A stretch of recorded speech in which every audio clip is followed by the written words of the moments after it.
built up land. We've had enough of the lies and deceit. We're done for good with the toxicity. Oh, hell, thanks. We are the Rabyd Nation. Oh, hell, thanks. We are the Rabyd Nation. Oh, hell, thanks. We are the Rabyd Nation. We are the Rabyd Nation.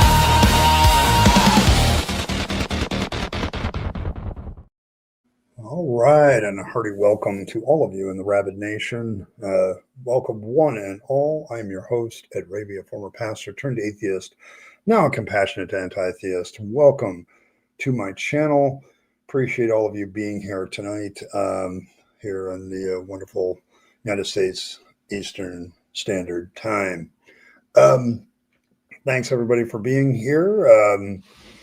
Tonight is just a fireside chat. I kind of just hang out and chat with the chat, and we talk about whatever you guys want to talk about. And sometimes I talk about things I want to talk about, and just kind of a way of gathering around and talking about things. I got a few special things tonight.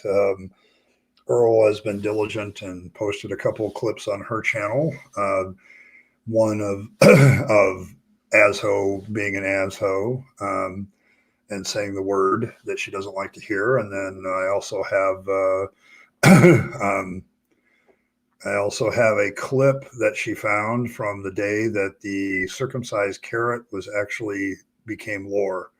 So she found that little clip of a live stream we were doing. I think it's the same live stream. So I thought I'd share that with you of why the circumcised carrot is a thing on here. So we got that coming up at some point, but tonight will be whatever you guys want to talk about. So there's that aspect of it. Also, there's a goal in chat. I'm sorry, I'm a little bit, it's the weather, I think, getting in my throat right now. So I'm sorry for that if I have to cough a little bit, but there's a goal in chat. That's my polite way of asking for money to keep the streams going and keep the channel going. And if we reach that goal, I will wear whatever hat has been chosen by the poll at that point. So that's another aspect that's out of my control. So, but we will start as we always do with our roll call. Evan was here earlier, and he apologizes he might not be here tonight because he's got a World AIDS Day event that he wants to go to. And that's fine. I want to just reiterate to all of you that there is no, unlike, Christianity or any other religion that tries to guilt trip you and not showing up. I don't do that. I used to do that as a pastor, and I find it distasteful now. If you're here, I am happy you're here. If you're not, I'm figuring you're doing something that is making you happy. And so I'm going to let you do it. Senator Fred also says he's not here as well. He's got stuff to do, but he'll probably see us a lot on Saturday, so we'll see him then. John from Holland is here. Martin is here. Dragon Rider is here. Michael is here as well. There we go. Indian Lake represented. Grego. To catch the stream even if I'm late. Yeah, that's right. And the lap in which our Lord naps is also here. I killed Earl. I have a couple of her clips from her channel that I finally got to work, Earl, by the way. I had to rigmarole both the clips from YouTube like I normally do with anything I react to and reconvert it, and then it worked. So there you go. Yeah, we're going to do a little bit of that. The lore of the circumcised carrot just came. I know I wasn't, inebriated or high or anything, but I'm not sure about the rest of the participants at that point. But yes, we have that here. So yeah, I was under the impression that Americans never cough because they have a stronger medicine for that. Yeah, we do. In my case, I think what it is like I have to sleep with a humidifier on, otherwise my throat gets really, really dry. So, and then I have problems. So summer is my least favorite season because of my hypersensitive heat. Winter is in second place because it didn't used to do this, but now it attacks my joints and just makes me feel very uncomfortable from a pain point of view. So I have to take some sort of Tylenol or some sort of painkiller, Motrin or something to kind of keep the pain level down. I don't have to take a lot yet, but yes, I have no idea if there's any neurotypicals here. If they are, I'm sure they're very confused. So, I set up for the Black Discount Mayhem, Michael.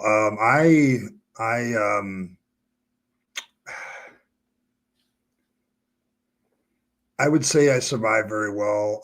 My whole thing was to collect online orders. Like I spent all night fulfilling online orders that night. So I was running around the store grabbing stuff, throwing it in blue buckets and all that stuff. And so I ended up being fine with the whole thing.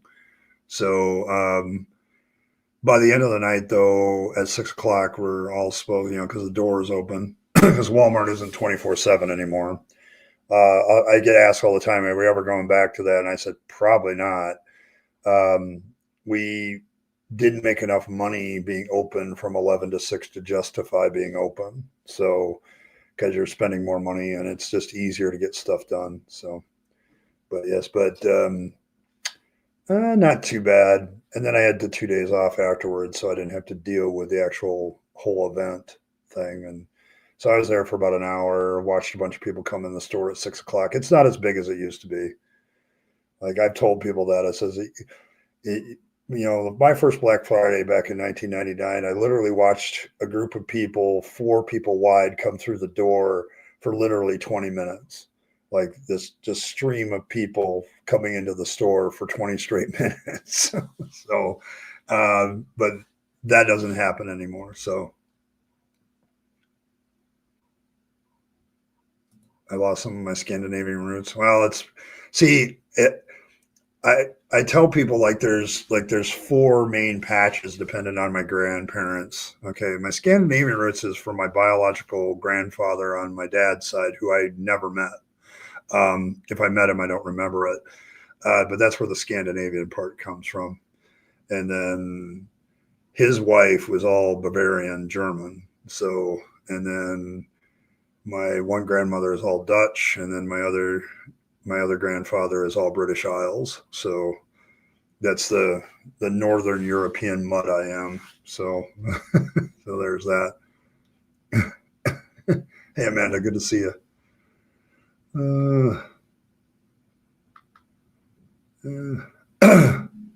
Yeah, it's spread out now. So yeah, it's that. We don't have Thanksgiving, but all the commercial shenanigans around it.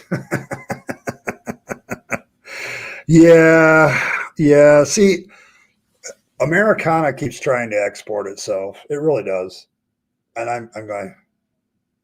Yeah, my one grandmother on my mother's side is all Dutch. Like her family came over on the boat. Her parents came over on the boat, and so she was born here, but they had been in the United States maybe 6-7 years at that time. So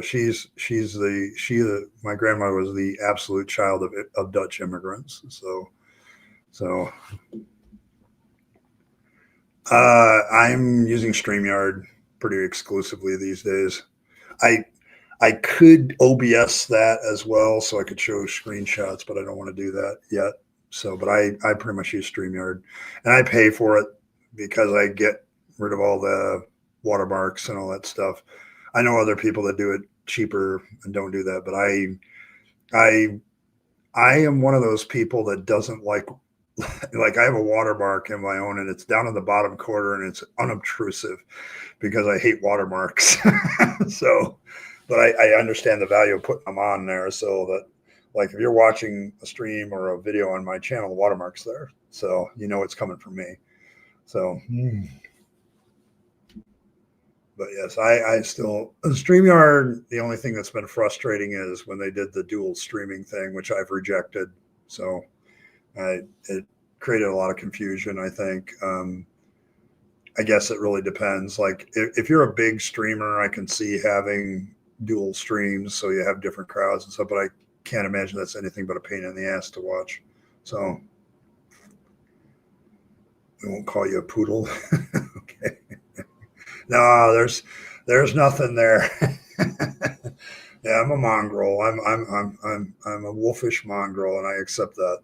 So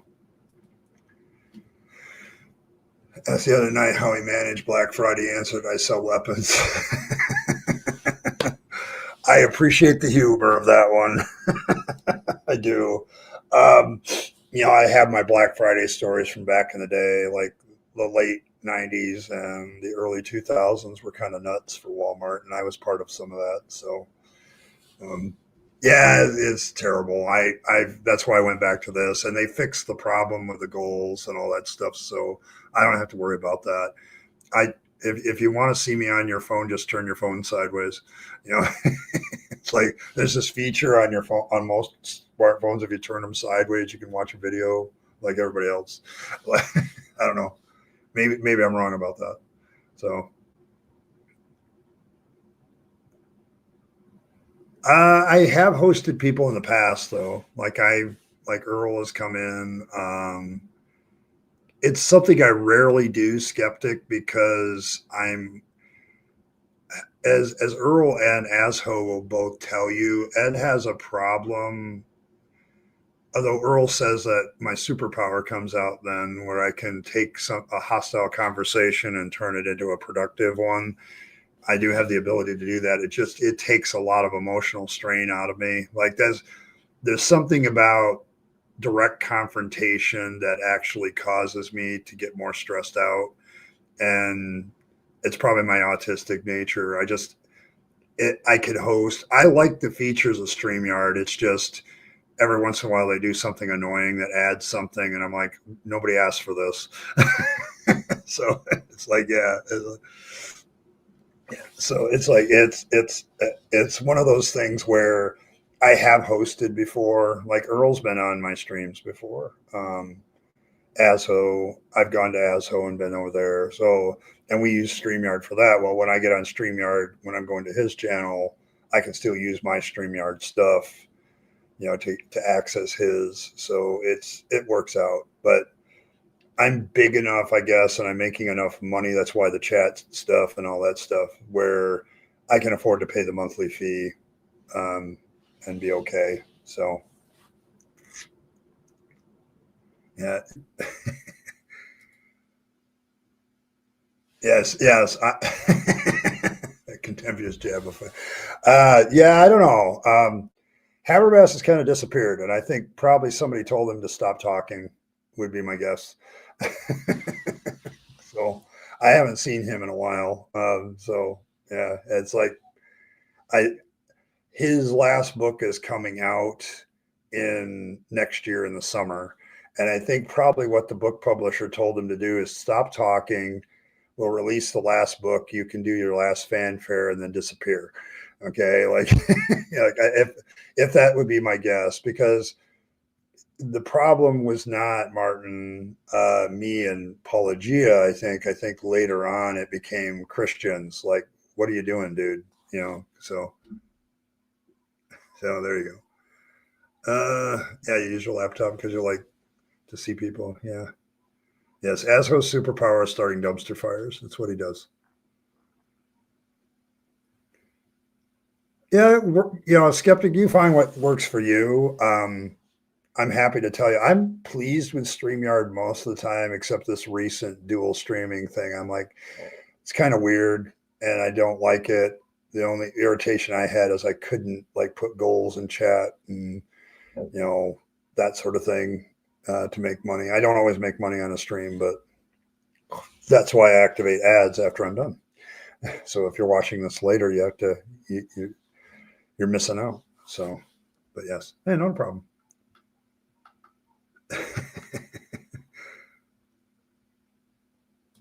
Yeah, yes. I paid a pretty high price one time though. I think I went for the all-time deal. So it's like $25 a month forever. So I said, considering how much I stream, this might be a good investment. So oh yeah, go take care of the pupper, man. Come on, Earl. Dogs got to do the dogs. I'm to blame him about it. Living with heart issues, I can't take much confrontation. I miss being able to argue. Yeah, I don't know. It's not. I like Azo and Earl can testify. I think like last Saturday, I got done streaming, and they offered to bring me in on a stream. Azo did, sent me the link and everything. I got done with the stream, got something to eat, went to the bathroom, sat back down in this chair, and nodded off. And literally the next thing I knew, it was 12:30. So, and that's kind of what happens to me when I stream and stuff. Like it takes a lot of emotional energy out of me. And when I have confrontational streams like that, I've had some where I've been invited and theists have showed up and they want to make my life miserable because I'm an atheist. And they just can't accept somebody not believing in anything. And so, but after those streams, like I will literally not want to be online, like on the internet for another 24 hours. Like I'm just like, I do not want to deal with it. And it's silly because rationally I can like, that's kind of silly. I should be able to handle all that, but it's my nervous system that betrays me. So, and I get the heart issue then because it's kind of like, I'd really like to do that, but I can't do that because that leads to other risks. So there's that. So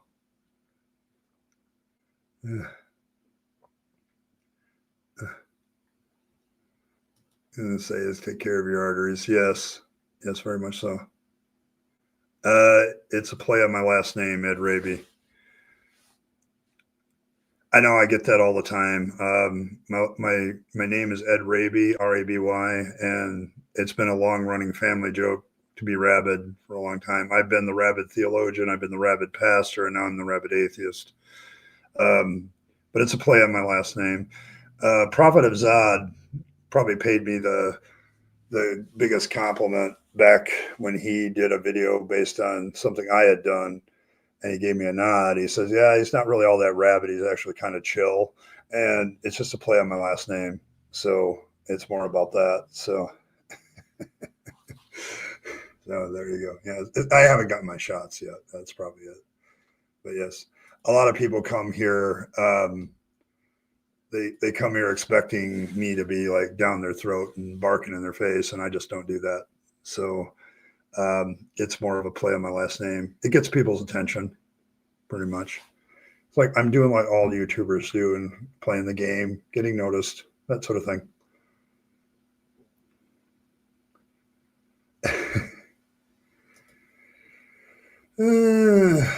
All right. Hey, Evan, good to see you. I didn't think you were going to be here. All right. There you go. Well, there you go. But yes. But yeah. So I get that every once in a while. Like somebody will get in the stream and like go after me, thinking that I'm going to rip off their head. And I'm like, hey, calm down, man. We're having a discussion here. So, I think what you're kind of speaking my language, John. I'm thinking about next year already about what I'm going to do. And as far as streaming goes, I am seriously considering doing Monday through Friday, but moving the stream time back to 7 and then making a hard cap at 8 o'clock. Like this would be an hour show every day, 5 days a week. And I think I can handle that because I'm looking at the total streaming time that I do, and it's pretty close to 5 hours already, like when you add all 3 streams together. But I'd have to be a little bit more professional and make sure everything is like locked down at a certain point and have a topic when I'm coming in to talk about and things like that. And that would be the challenge of that, is making sure I have something to talk about every day. But the world is always very entertaining, so I usually probably could find something. But then Friday, if I did that kind of format, I would go long on Friday. Like Friday would be a celebratory, have fun like we do on Saturdays. And then Saturday, I'm not sure. I think I'd rather maybe appear on somebody else's show, just or hang out and chat somewhere and make my presence known, things like that. I've thought about that. I've gotten to a point where streaming is a lot more comfortable for me, but I don't know about doing it every day, 5 days a week. And then there'd be the occasional family event that I would have to like say, sorry, I'm not going to do it tonight, but I have this video for you instead. Like I would give you something. If I had to miss a stream, I would give you a video instead. So that's kind of where I'm at with it. So I'm thinking about that pretty hard. This year I didn't quite reach all my goals, as many of you will understand. Like I've struggled mightily this year with something that just is killing my motivation. So it's something that I've been dealing with. So, but yeah. Yes, Prophet of Zod. He made that reference to me. He said, he calls himself the Rabyd Atheist, but he's actually kind of chill. And that's probably true. That's probably the truest thing about me that has ever been said. He is now Mr. Z. Like he got a second channel and he's Mr. Z. So look up Mr. Z, and he's broadened his horizons a little bit. He handled the problem that all of us YouTubers face of what do I do now kind of thing. And he's like, if I could have a channel that I could talk about other things besides this stuff, I'd probably do better. So he has another channel called Mr. Z. I think he announces that on the last video that he did as Prophet of Zod. And so he's been doing videos over there, though I would say his pace is probably a lot less than when he was Prophet of Zod. So, but he talks about entertainment. He talks about other things besides, I don't know if it's a good career move for him, but yeah, I was like one of the last mentions he did on his channel. So when he was Prophet of Zod. So I will. In fact, I tell you what, seeing you want to see the clips so badly. And so let's see here. Hold on. I want to make sure. The Rabyd Screamer. I don't do that.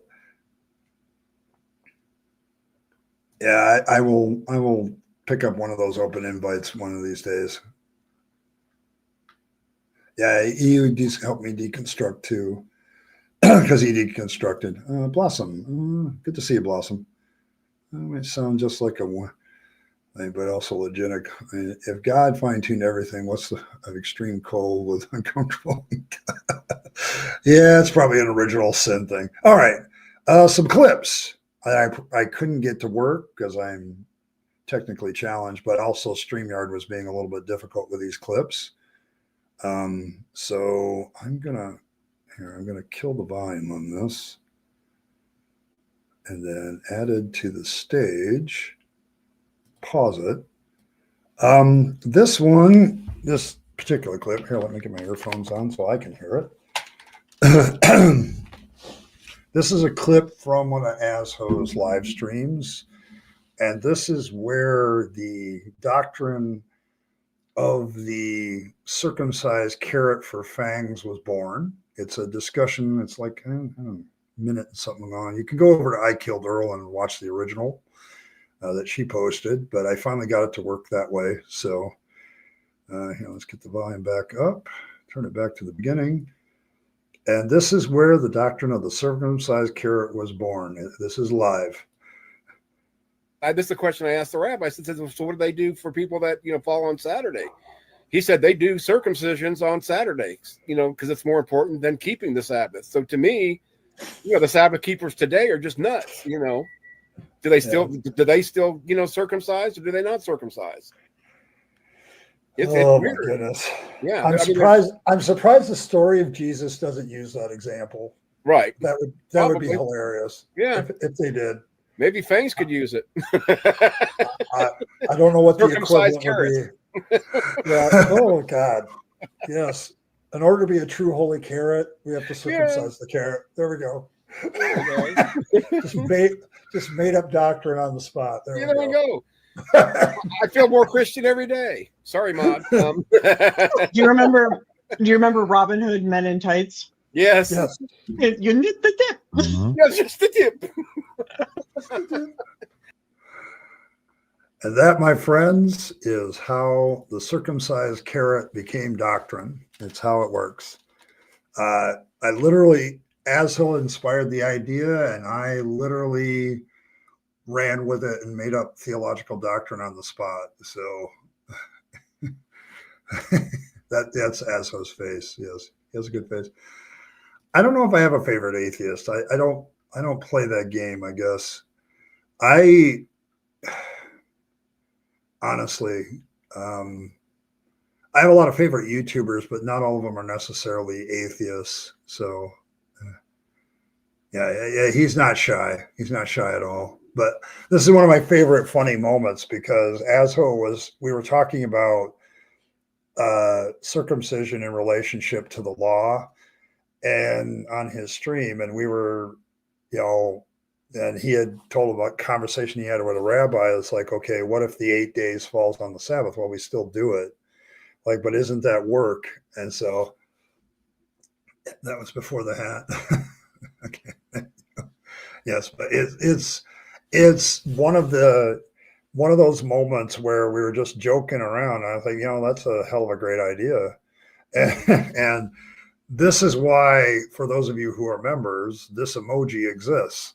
So it's the most holy of vegetables and all that stuff. So that's where that came from. Like Earl, I want to thank Earl for doing all that stuff. And she found that clip and I'm like, oh, that's hilarious. It's not as funny as the other clip I have tonight, but yeah, I wasn't wearing the hat at the time. I think though in a later stream that I did, I made that official doctrine by wearing the hat. So it was one of those ideas that had to simmer and stew for a while. So biting before sundown is okay. Okay, there you go.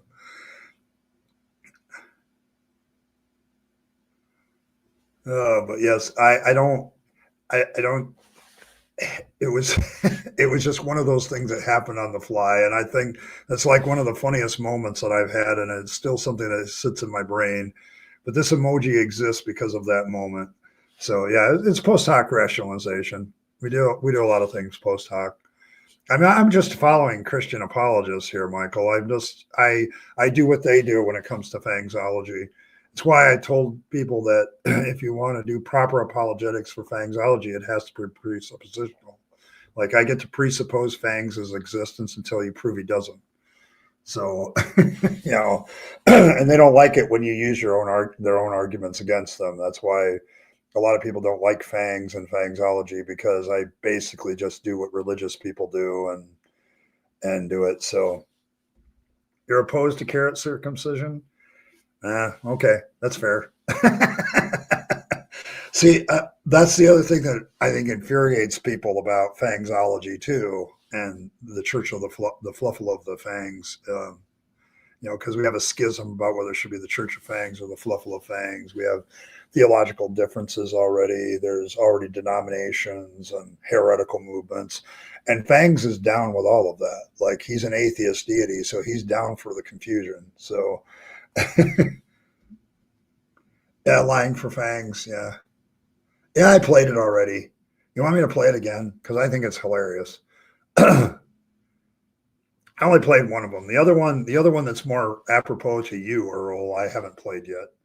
So, but yes, but that's how this emoji, this is where we're at with the circumcised carrots at this point. We have an emoji for it, but here, I'll put this back up here. This is the question I asked the rabbi. I said, so what do they do for people that, fall on Saturday? He said they do circumcisions on Saturdays, because it's more important than keeping the Sabbath. So to me, the Sabbath keepers today are just nuts, Do they still circumcise, or do they not circumcise? It's my weird. goodness. Yeah. I'm surprised the story of Jesus doesn't use that example. Right. That would be hilarious. Yeah. If they did. Maybe Fangs could use it. I don't know what the equivalent would be. Yeah. Oh God. Yes. In order to be a true holy carrot, we have to circumcise the carrot. There we go. just made up doctrine on the spot. There we go. I feel more Christian every day. Sorry, Mod. Do you remember Do you remember Robin Hood Men in Tights? Yes. Yes. You need the tip. Yes, just the tip. Yep, just the tip. Just the tip. All right. Yeah, well, yeah, I get it. I get it. But yes, Saint Carrot. So now this is why we have Saint Carrot. So who's crying because they've been circumcised and probably opposes the circumcision as much as anybody else. But there you go. But this is the other one. This other clip, how do I describe this? This is a moment where Asho be's his true self, and unfortunately, Earl is the victim. So this is from probably, I think, the same stream. It looks like it's the same stream. So, but yes. So, but yes, Asho is being himself, and Earl is just the victim of Asho. So that's the way I'm going to title this one. So there we go. Earl. Oh, it is, isn't it? It's almost Beck's birthday. Ooh. Well, we're gonna have a lot of birthday streams coming up here short. Because I mean, mine's a little ways away in October. I've never done one until last year, and I think I'm gonna do it again because it was a lot of fun. It's a lot of fun. Yeah, I was sitting there by myself all night having a stream, but it's still fun. Me and my cake, and I cried on it. It was kind of, ended up being moist. But you just triggered You Earl. fucker. You- see, this is what you get when you get your fucking avatar to work and not mine. Boomer. That's the only reason I said. Otherwise, I would never said it. Oh my goodness. Ugh. God, I hate that word. I hate that word so We don't much. care. Nothing. Like I honestly, just You better drink something. Get that taste out of your right. mouth. It tastes bad. It just tastes bad. I knew it was coming. You know what? Oh, I need a timestamp that so I know where to clip it. All right, that's the other funny moment that Earl sent me, and I remember that so well, and I ended up laughing again. But as we're coming to the end of the year, it's kind of remembers that. So, but yes, Earl hates that word, by the way. So this, she'll do this one. But yes, it's still one of my funny moments. Earl and I still laugh at it, as it still laughs at it. But that was a great moment. Just don't use the M word.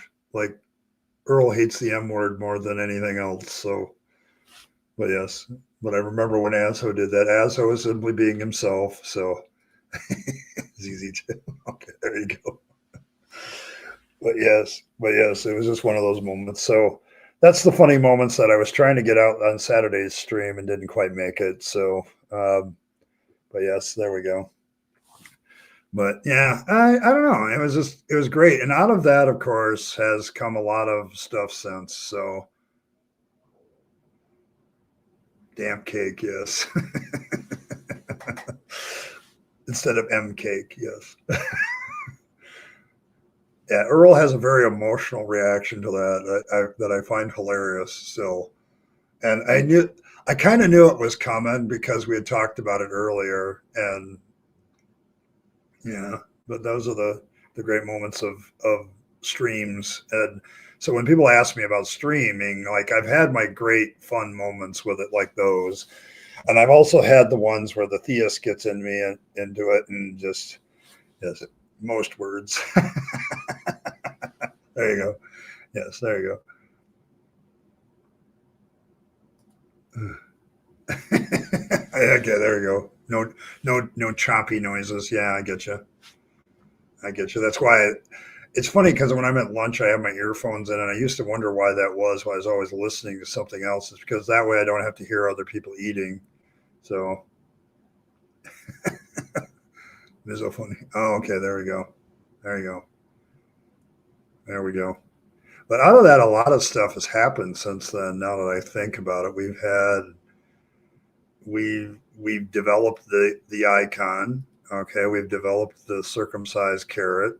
Earl herself I think, has moved on in her art career. So she's got her own signature and everything. Uh, Fangsology has gone forward. I mean, I people, well, I get it's cliche, but I think it's one of the best ways to illustrate absurdity is just to come up with an absurd religion and point out that you have just as much proof for it as they do. And they hate it. Like they hate this. They really do. Like when I pull up something about Fangs and say, well, I claim that Fangs did such and such, and he's actually the real father of Jesus, they don't have a defense against that because I sit there and say, okay, prove it wrong. And of course, then some of you like come up with the popcorn emoji that we now have, and you're ready to watch this, and everybody. The popcorn emoji doesn't show all the details. That's why I throw this one up. But it's like it's such an effective tactic, Blossom, to just point out that if I change the name or I change the idea, sooner or later you're going to get what you're going to get is basically I can prove any religion with your tactics. And so when the theists show up and the popcorn buckets come out around here, I don't get that as often as I used to because I think of Fangs. Because I'll just point out that my deity that I made up has the same claims. Can you prove them wrong? And it's just one of those things that has just, I think the reason why theists don't like it is it's so effective. Like they don't have an answer. Like, okay, if you're going to tell me like I have to disprove Christianity. Okay, well, you disprove Fangs then. So can't stand to hear yourself. Oh, wow. Have fun. There you go. See you later, Evan. In the Bible, it is written by the devil. They'd prove me wrong. Yeah, it's another great tactic. Like, how do you know that the Bible wasn't inspired by the devil to misrepresent God? And yeah, it's another. This is the thing about theological belief. And as a former theologian, as a guy with a theology degree, I know how easy it is to make things up. And I illustrate that every day with Fangs and all that stuff. Because it's a simple way that people understand and you can communicate it very effectively. Like just change the name of it from God to something else and then make the claim like you got to prove that wrong. Like this is the absolute flaw of presuppositional apologetics is I can literally prove anything religious with it. Okay, like I can use the exact same techniques. Absolutely. So it's like it's one of those things that it's just easy to do. It illustrates the point very effectively, and we bring out the popcorn every time that somebody shows up. But yes, I don't really. I don't know. I think a lot of people think I agree that it gets cliched at times, but I think the problem with it with theists is it's just very, very effective. Like it's just very effective to point out to them, like I can literally say what you just said about any flippin' deity. Okay, and so yeah.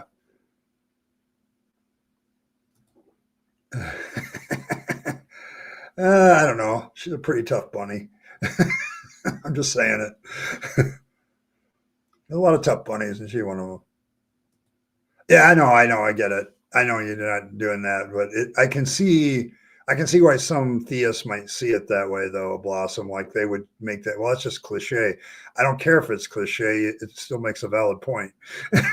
Okay, like I'm a big one for finding ways to illustrate and communicate things to people in a simple way that shows the absurdity of what they're thinking. And I think made up deities like Fangs and Pastafarianism and Dudism and other religions that are just straight up made up, Lisa the Rainbow Giraffe, like it's an interesting way of simply illustrating the absurdity of religion by being absurd. It's constant argument absurdum. Like it's just showing the absurd position that you have. And when I also use presuppositional apologetics to prove it, it maddens them. I think Breakfast Tacos does this with atheism. Like he's the one where I kind of saw the idea from. Like he uses the exact same arguments a presuppositionalist does, but with atheism instead. When are you going to accept the absolute divine truth of atheism? As and uses the exact same wording, the exact same techniques, and theists don't like it because they think they got this ironclad technique for proving their God. And I'm starting to see presuppositionalist ideas in almost every apologist these days. And that's the problem. Like it's one of those things where people are just doing it. And because they think they've proven the resurrection, like I saw a little bit of that in Habermas and some of his words. He's like, he feels he's proven the resurrection with this magnum opus of his. And so there, everybody else has to prove him wrong now. And it's like, no, you haven't actually proven it. And you're still making claims that you haven't backed up mathematically. And so your whole argument is shit. And then if I use the same kind of thing with Fangs, like, well, I can write I tell you what, guys, I will write the doctrine of Fangsology in 5 volumes, each of, 25 pages. So it'll be shorter. And if I do that, can I then make the claim that, it's right and you have to prove it wrong? No. Okay. So yeah. Oh, you listen to Garfunkel while eating? That's probably fair. I listen to a lot of music while I'm eating.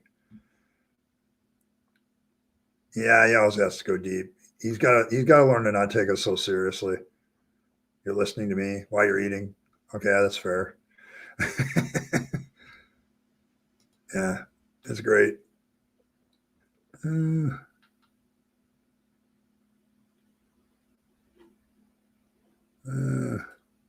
Yes, Deuteronomy. Yes, Deuteronomy. There's a time for everything. There we go. One was invented to prove Christianity, Christianity to prove Judaism wrong, Judaism to prove Egyptology wrong, and look what came of it. Yes. Yeah, argument ad caca. Yes, a book says a thing. Yeah, I love doing what we're doing, me and Earl are doing with Fangs, because I think it illustrates so many absurd things about religion. Like, I'm not trying to just use Fangs for the Christians. It's like, what I've proven here and what me and Earl have proven here is you can literally make a cult out of a silly idea and have it work. Like, it works. You want to kick Fangs' ass? Well, good luck. He's very fast. And, he doesn't care. So, like, if there's anything you need to understand about Fangs, he's very nonchalant. Like, he cares because, Yahweh does stupid shit. And so he tries to counter Yahweh's stupid shit. So there's that. But yes, the Fangs he's a very interesting character. He probably doesn't have anything against you, Blossom. That's probably the thing too. So, be what you want to be, believe what you want to believe. He draws strength from non-belief. So, I wrote it on, like Sunday, you can do whatever you want because Fangs doesn't care. He doesn't care, Rot. No, he doesn't care, Rot. So it's like, he's a deity that draws strength from unbelief. The only other one that does that is atheismo that I know of. And so he does what he does, like he nibbles in gardens, to purify vegetables from religious corruption. He loves magic tricks, so he's patron saint of magicians. He appreciates good, safe, consensual sex, like he always encourages that behavior. You want him to be into it. About the only thing he really cares about is counteracting Yahweh. So, like, he doesn't like Yahweh. Him and Yahweh have an old rivalry. So he goes at Yahweh. So I mean, he's probably on your side there. Like, he's been around, like, dealing with Yahweh's shit for a long time. Like, yeah, Fangs does like it rough. So be careful. Make sure you have your safe word. Yes, we all bow down to Fangs now. Yeah, he but yes, but yeah, it's. I have had more fun with this, Earl, than I've ever had fun with almost anything else I've done on this channel. Like I have had an absolute blast with Fangs, and it's just I'm getting. I was going to write another chapter, Earl, but I think I'm going to take our idea and write a short story and see if I can publish that somewhere, like on a blog or something, and share that with everybody too. So, but I want to do like a short modern story of how Fangs is dealing with the modern world these days. So, oh, he doesn't use safe words firsthand. Okay, well that might be a good. I don't know why he wouldn't. I mean, you could use carrot as a safe word. That'd probably be too common.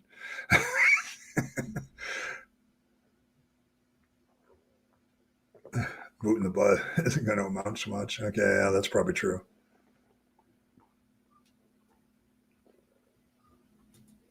Oh, let's face it, the real Jehovah isn't as charming as Mr. Deity. Also not as competent. Okay, yeah, that's probably true.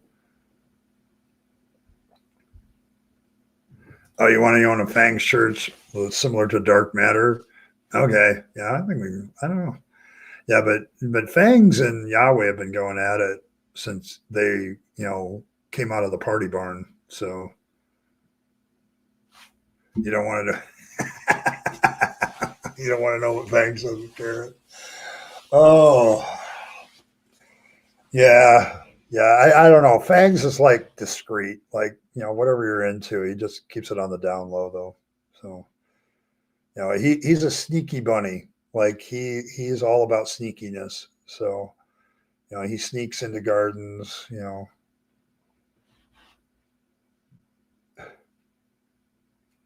Not just a tip. Okay. See, this is Asso. This is Asso in his normal habitat right here.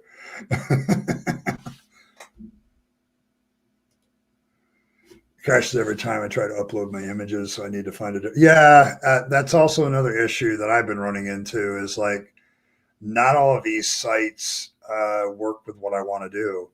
Like, because, I know Evan was here and he's a former, Mormon. And I'm like, Earl, we got to have like an alternative to Mormon underwear. And we don't have to like be super sexy about it. We just need to be better than they are. And that's not a very high bar. So having Fangs on your underwear somewhere, on your boxers, or, all that stuff. Yeah.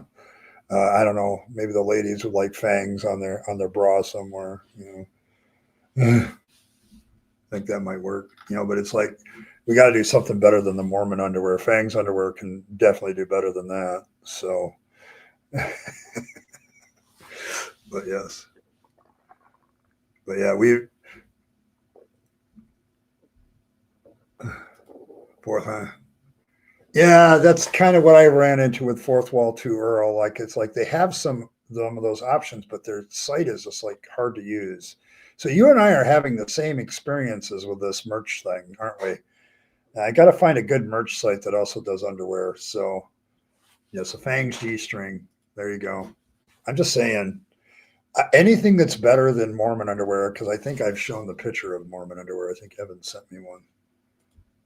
Here, I think I might have it still. Yes, I do. Here we go. I just want to do better than this.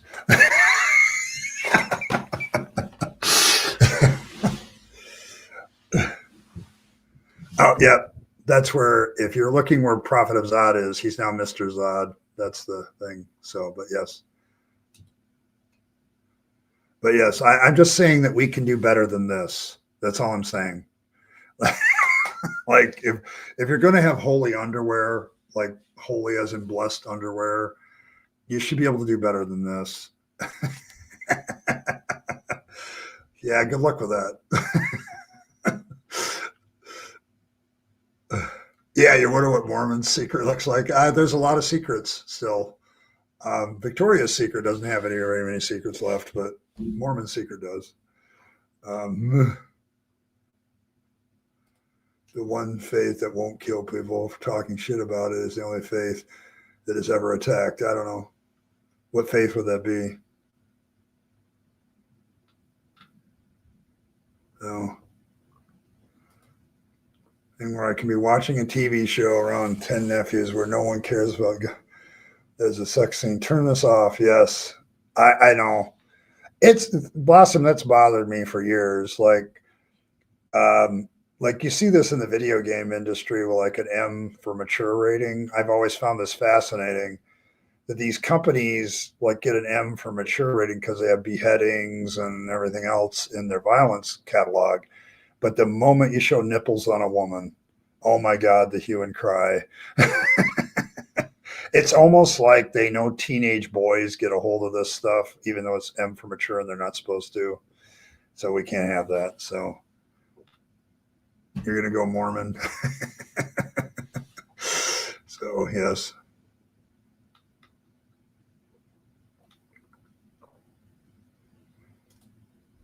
Oh, wow. So you think your best opening line is to go insults, and somehow that's going to convince me or anybody else. You know, I have a ministry degree too from Trinity Bible College, where we taught what effective ministry is. I would say that this isn't it. If this is your evangelistic technique, it sucks. Okay, it's not. You know, if you're gonna, first of all, atheism by definition can't be a religion, because religion requires some form of deity or spiritualism. So you don't even know how words work. So I'm not really sure if you're showing your intelligence or lack thereof, or just your ignorance. But, you know, as far as being gay, you know, I don't know, I'm pretty happy, I guess. So maybe that's true. I don't know. This is the mystery of me with movies, films, everything. The violence is more acceptable than nipples on a girl. Like I don't get that one. So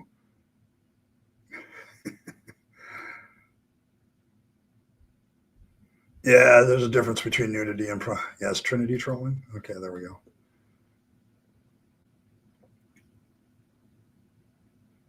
It's lost the internet this week and it's only Tuesday.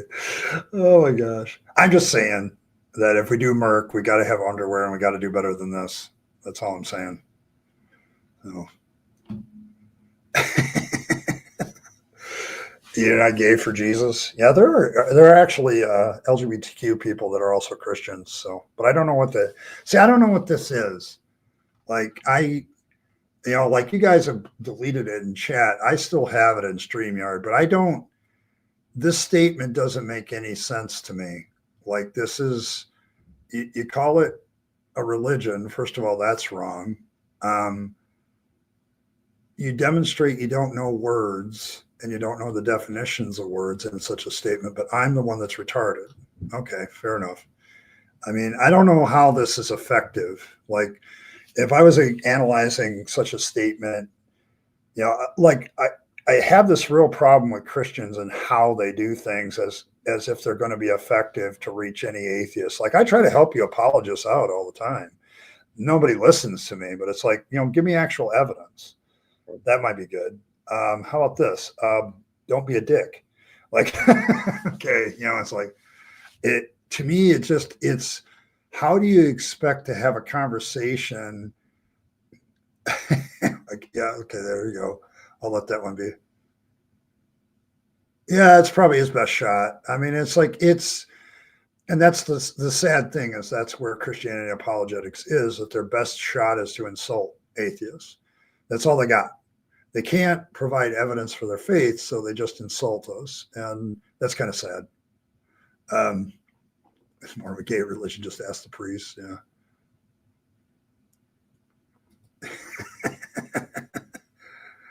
Oh, yeah. Well, you know, I interpreted it. So, those that have childish writing, and I think it's because they know that. Yes, I think lately I would agree with you.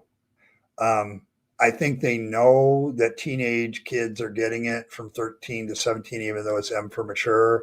So they leave the nipple stuff out and the sex stuff out because they know parents will absolutely object to that for some reason.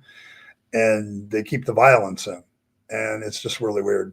Like I'm a gamer. So when everybody accuses, oh, you're going to become a violent person, I'm like, well, that's not what the stats and research says. But at the same time, I get the point. I don't like the disparity is a little weird.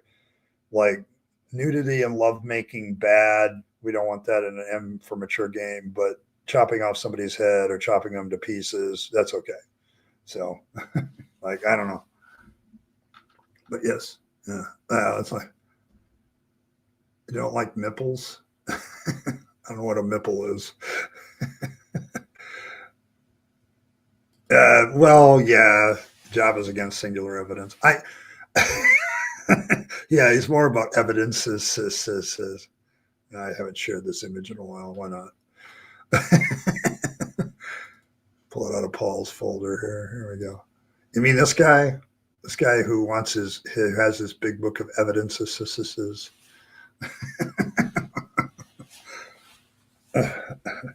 You prefer fluffles? There you go.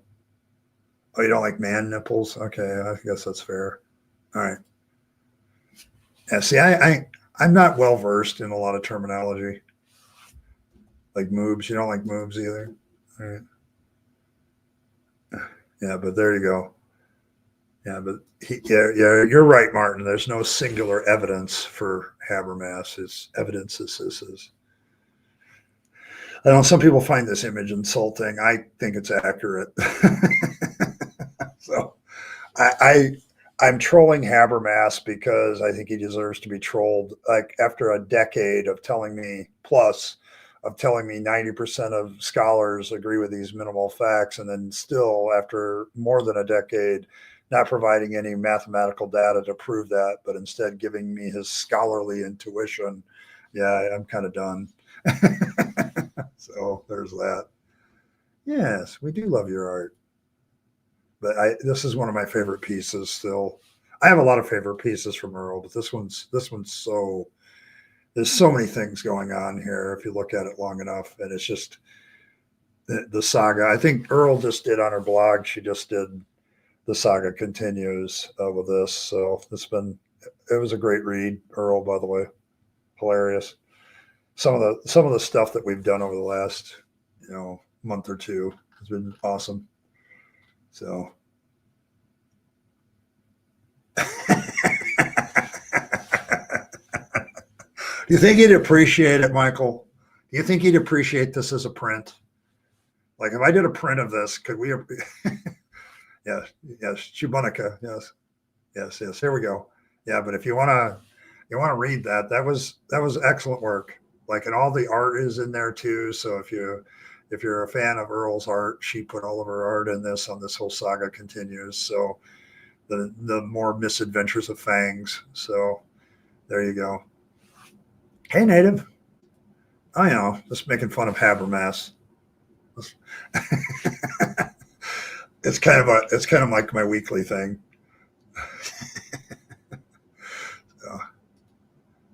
Because almost everyone will do something sexual in their life. It's natural. Almost no one will kill another person by comparison. Yes.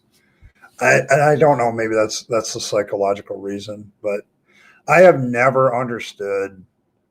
There's no rational argument to be made, for instance, why like women can't go topless just like men do on a hot sunny day, other than some sort of like the fashion police in Christendom are very heavily against girls. Like you don't hear much. Like when I was growing up as a Pentecostal, it was always the fashion police were always directed at women. They were always directed at women and young girls and stuff like that. And there's just no rational argument for it, like anymore, to me, that even works. And so the violence things just bothers me, Blossom, too, because it's like, I don't have a problem necessarily with violence per se portrayed if you're trying to tell a story. That's part of the story. And sometimes that's a catalyst for the story. Like, you see various moments of violence in good movies that becomes the catalyst for the hero doing whatever they do later. That's fine as an element of storytelling. But when I was in church, I remember it was a big revolt because a lot of the teenage girls at the time in the late 70s, when I was still a young kid, I remember this very vividly. They all started wearing jeans, like blue jeans, as a protest, because before that, Pentecostal girls had to wear dresses and all this other stuff, and they had to be below the knee and everything, and have stockings and the whole bit. So I just have never, I've never understood this like somehow women have to cover their parts of their body, but men don't. Like it's like what's the difference between a man's nipple and a female nipple? Nothing. Like, but that's the part that girls have to pay up, or they're being immodest. And it's like I just don't understand the arguments anymore. Like there's no rational argument for that anymore. It's all religious. So yeah, Earl's going to streak through chat at this point. So I have yeah, I mean no makeup, no long nails, hair up, with a with a coffee. I never thought of it that way, but that's funny. But yeah, like when I was growing up, that was the big issue. And then finally they won the gene fight. And in the 80s, it was more about, okay, what kind of jeans are you wearing? Are you showing your booty too much? It's like, are they loose fit so that they don't? It's like it kind of destroys the point of wearing jeans.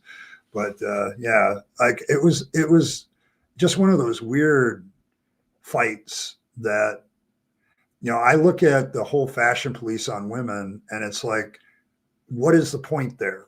Like I'm trying to find a rational argument for why it would be true, and I just don't find it anymore. So it's like I've been deconverted long enough. Like it's like, nope. So I just don't see it. Oh, thanks, Ron. Appreciate it. And Cranky's here. That's all right. The White Rabbit would approve. So there you go. Yes, Fangs forgives you. Earl, Fangs forgives you. We know. But yes,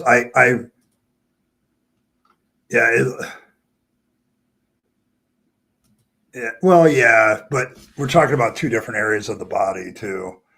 Like, the issue for me with the whole modesty issue is, what is modest? Like, I made this argument when I was a Christian that when Peter talks about modesty, and I think it's either First or Second Peter, and he talks about women dressing modestly, he literally dismisses the outward clothing aspect of modesty and goes for the inner matter of the heart, being humble in that. And it's still misogynistic as shit, but the way he puts it, but it's like he doesn't focus on the outward dress. He focuses on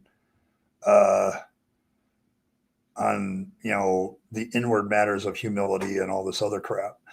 And so like it's kind of like the Bible too, Blossom. If you notice, there's a lot more violent acts in the Bible than, like, when when they describe sex in the Bible, it's like he knew his wife, or they disappear, into a dark room and come back out. So even the Bible kind of does that to an extent, but it's like, my issue with that has always been and continues to be, what is the rational argument for why there's different standards of what can be whatever? Like you can take sexual organs and say, we're not going to show those, but everything else should still be pretty much open. In my opinion, there's no good rational argument for it.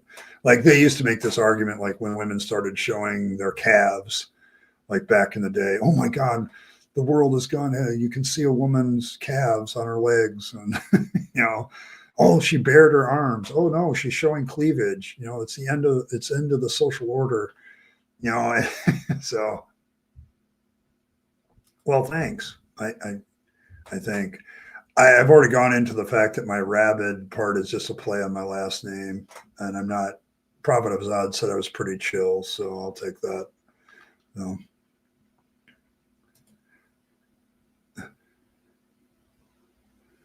Yeah, but yeah, it's the modesty arguments are largely God. Like God doesn't like it. Like when you get right down to it, who's upholding the modesty arguments? I don't see a lot of secularists doing it.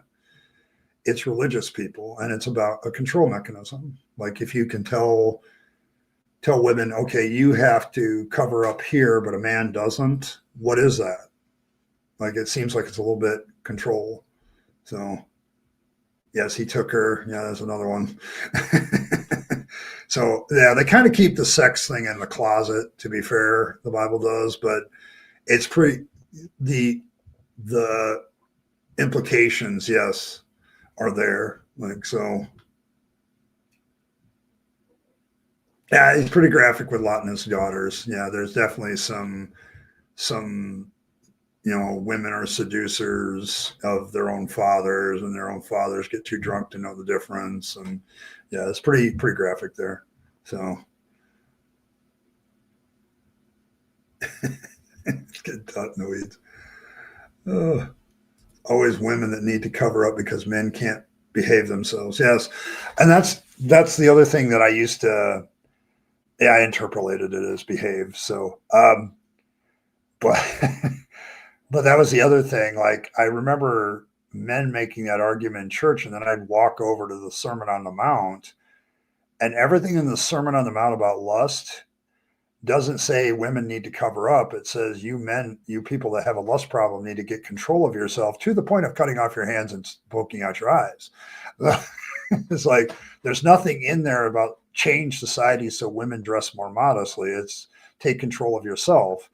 And so, like, it's been interesting, Michael, because I get on YouTube now, and because I work in this Christian sphere and I talk about some of these subjects, my ads, like ads on my thing, and I've gotten on other people's like videos too, and the ad that comes out, like, I don't know what's up with the P word advertisements about Christians, men overcoming the P word.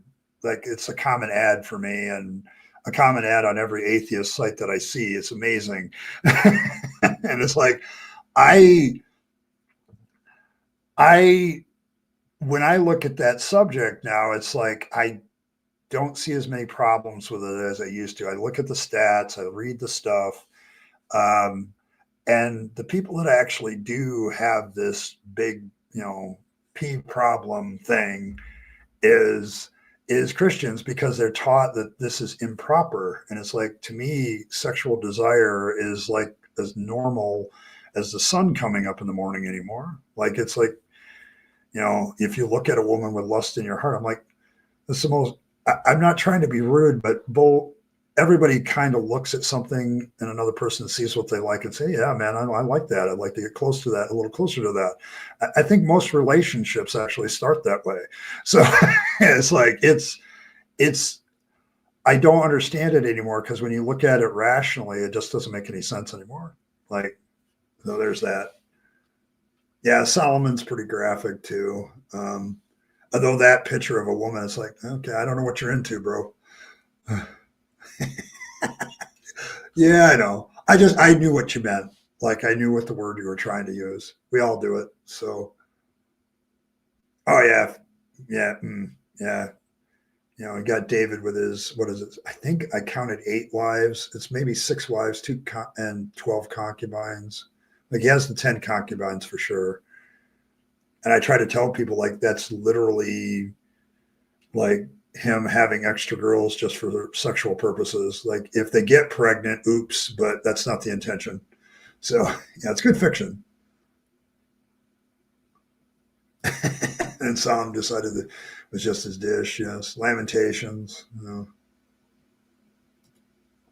His religious families can have 18 kids, secular 2 kids. The Bible is a horny book. Stating facts, just I ain't preacher. There you go.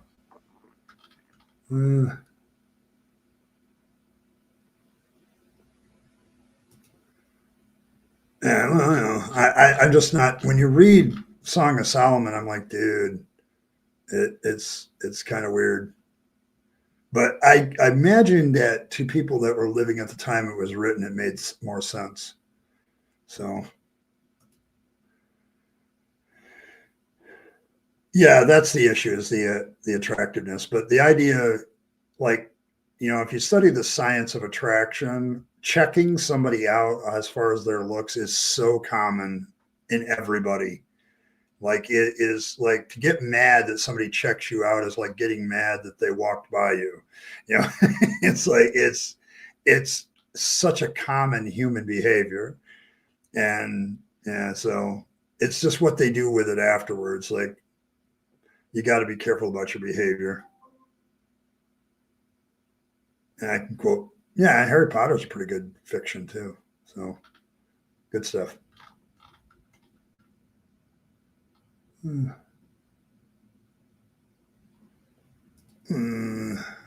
Okay. So what does a virtuous man look and act like? Like, it seems kind of one-sided to me.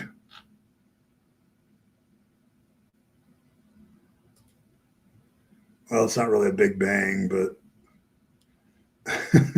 that's what some critic of it called it. So I don't know. I see. I'm not qualified to really talk about the Big Bang. I understand it, and I look at the science behind it, the observational science behind it. It's still pretty good. So, but I also know that the scientists are in major discussions about the more specific nature of this stuff, and it's not the only theory out there that scientists are poking around with, but it offers an explanation. Yeah, you should go talk to an astrophysicist. They might actually talk to you about what it's really about. I think that's my biggest problem. Like, I had that today too, Michael, where somebody was talking to me, like they unsubbed from my channel because I said evolution was a fact. And it's like, why, I'm just listening to, I got my creationists over here giving their evidence, and I got scientists giving their evidence over here for evolution. And the disparity is incredibly different. So, yes. Yeah, it doesn't, and evolution doesn't say anything about the origin of the universe. Like, that's what kind of the scientists are at getting to right now, is like, it's not really what is the actual origin story, or is this just the latest, rendition of what the universe is? So, and it's questions we'll probably never have the answer to, which is fine by me. That's probably the one thing I've gotten used to in deconverting the most, is like, I'm very comfortable now with, I don't know, and I probably never will. What about the Big Bang? We're not talking the party barn, Cranky. Like, that's not what we're talking about. No.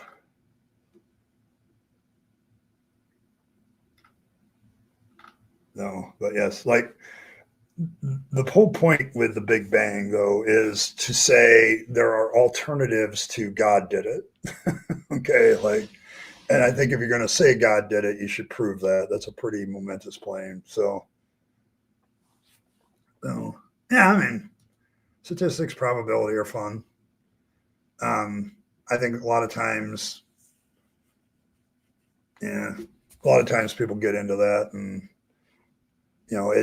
you begin to realize that the whole point of science is not to be sure, but be adaptable to information. Like, it's always trying to upgrade itself.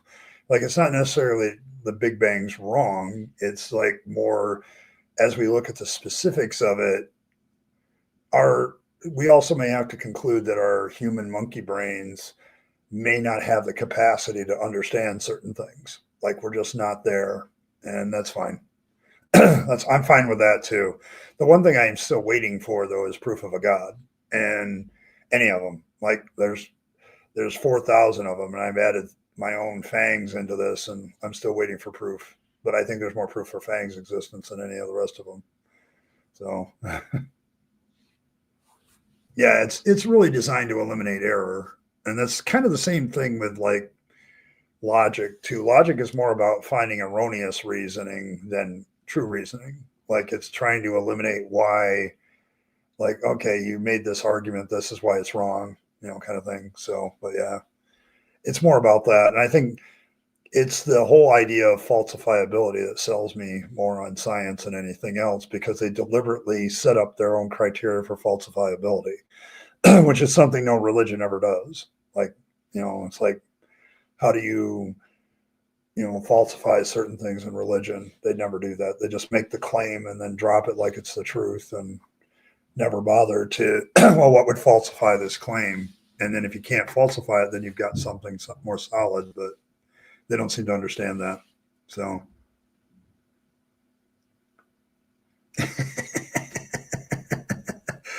Wow, Fangs. There you go. See, Fangs has showed up. I have more evidence right now for Fangs' existence than Yahweh's right at this moment. So there you go. For all you apologists out there. Yeah, it just adds more. Like, I've noticed that a lot of theists these days have a problem with Occam's razor. Like they argue for a designer and all that stuff. When I was over at Saturday Night of the Atheist with Captive Desk, like they were dealing with a guy Saturday. It's like he doesn't seem to understand that problem. Like adding a creator just adds another issue. So yes, that's kind of where it's at. So like Occam's razor is not something that people like too much because there's a lot of things you can just get rid of that aren't necessary to understanding stuff. So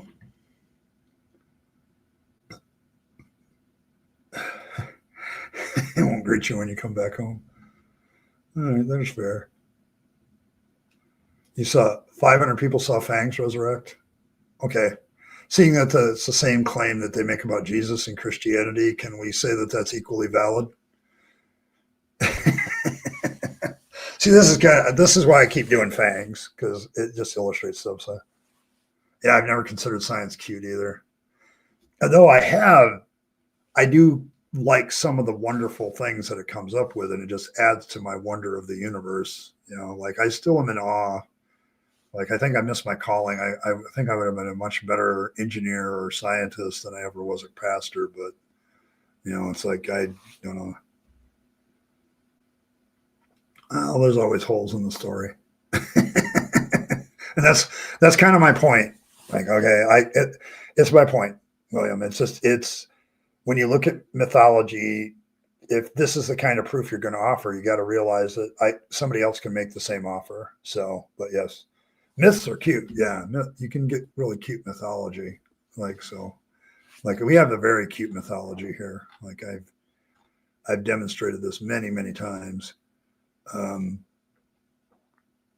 How I think of all the deities that I could have come up with, all right. I think when Earl took the idea of Fangs, and we added a bunch of things and we worked on some things together and we came up with this. This is the cutest mythology you'll ever find. Like I'm sorry, this is just. Oh,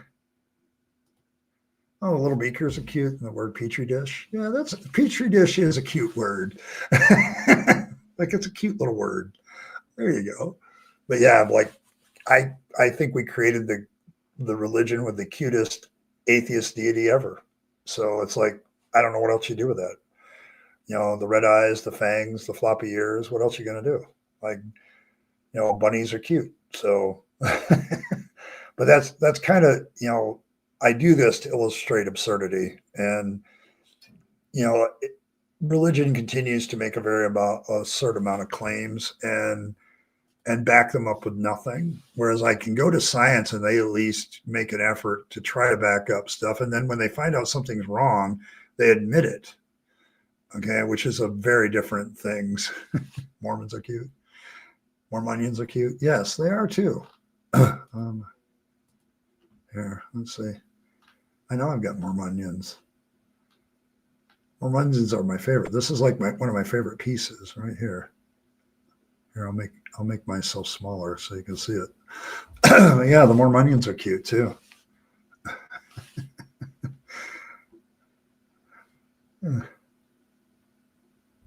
Oh, you shouldn't have done that, Michael. You shouldn't have done that. She's going to hate you now. Yeah, see? Things nibbled for her sin. But yes. But yeah, like, there you go.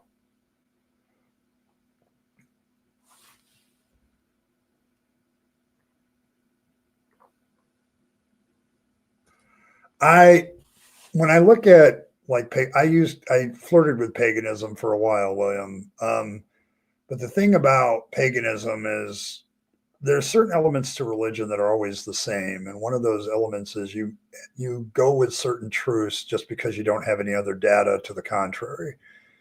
Okay. So, or somebody wants to make something up. One of the great truths I think of religion is you're going to have somewhere where they make a claim that they haven't bothered to prove. They just accept it as a fact. And that's usually the case with a lot of pagans too. But I've studied, I did a large study of comparative religion when I was probably about 10 years ago. And I actually, did a class in my church that I was pastoring about comparative religions. And so it's something I'm kind of self-taught in, I guess. I do have a theological studies degree, so I look at the theology of stuff like that. But it's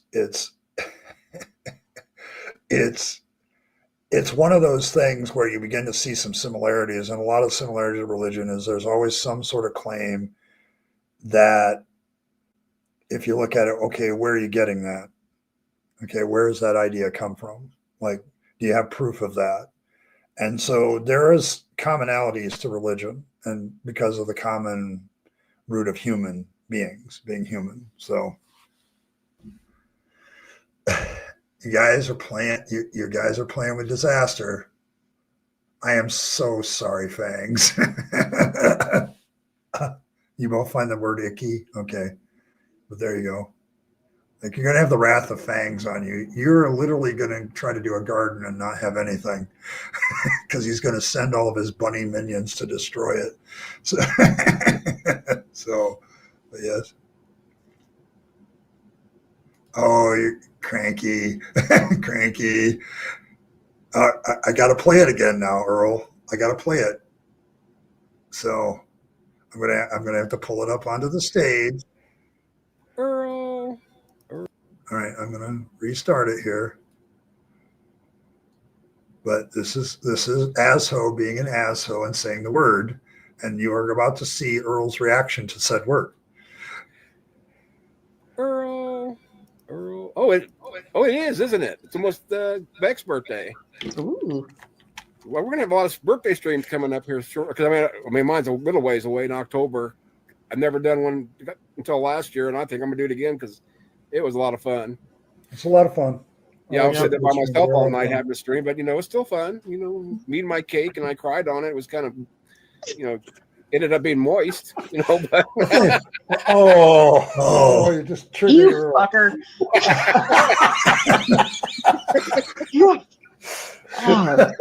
See, this is what you get when you get your fucking avatar to work and not mine. Boomer. That's the only reason I said. Otherwise, I would never said it. Oh my goodness. God, I hate that word. I hate that word so much. Nothing. Like, I honestly, just. You better drink something. Get that taste out of your mouth. It tastes bad. It just tastes bad. I knew it was coming. And you know what? Oh, I need to timestamp that so I know where to clip it.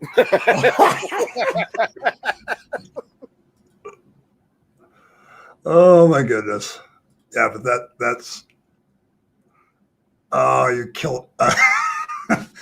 Oh boy, you guys are going to get the wrath of Fangs against you, and probably more importantly, the wrath of Earl. But there you go. Well, folks, I have got to call it a night on that note. I got to get ready for work and get something to eat, which I haven't done yet. So thanks everybody for stopping by. I appreciate all the donations. We had Cranky and Ron from Indian Lake both. You're cursing the stream. You're cursing. Oh, you're probably cursing Earl's names. Okay, but yeah. But thanks everybody for stopping by. I appreciate all of you. Thanks every one of you. I appreciate it. It's been good. It's been fun tonight and good discussions all around. I appreciate it. Thanks everybody. I will see all of you on Thursday at Deconversion Hangout. If you're interested in talking deconversion and all that stuff, which I usually have a pretty good cloud, or just having a place where you can express some of your ideas and thoughts about things without theists interfering. It's a theist-free zone. So thanks everybody for that one. So I'll see you all then. In the meantime, may Fangs nibble on all of your hearts.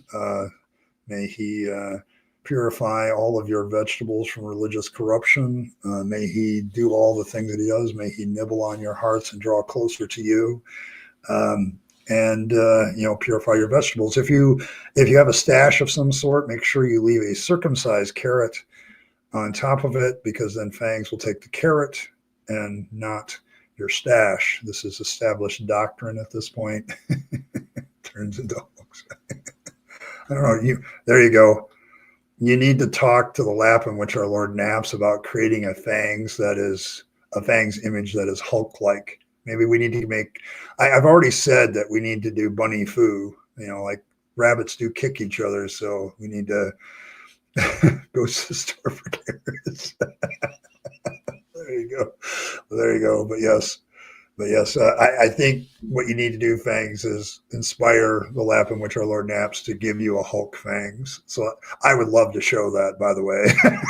I would have a blast doing that. So, but make sure you do all that stuff, and make sure you leave that carrot on top of your stash, because then Fangs will take the carrot instead of your stash, or not, maybe. I don't know. It's worth a try. Anyway, but everybody, thanks for stopping by. I appreciate all of you. Just as my reminder, as always, live your best life. You only get one go around and then it's over. So you want to take all your time, money, and opportunities and give them to yourself, the people you love and care for, and to make this a better world. You'll be happier if you do. And don't waste them on the trappings of religion and faith, because that's a dead end. I speak from experience. And as always, folks, thanks for stopping by. I'll see you all Thursday on Deconversion Hangout. Appreciate you being here. Thanks.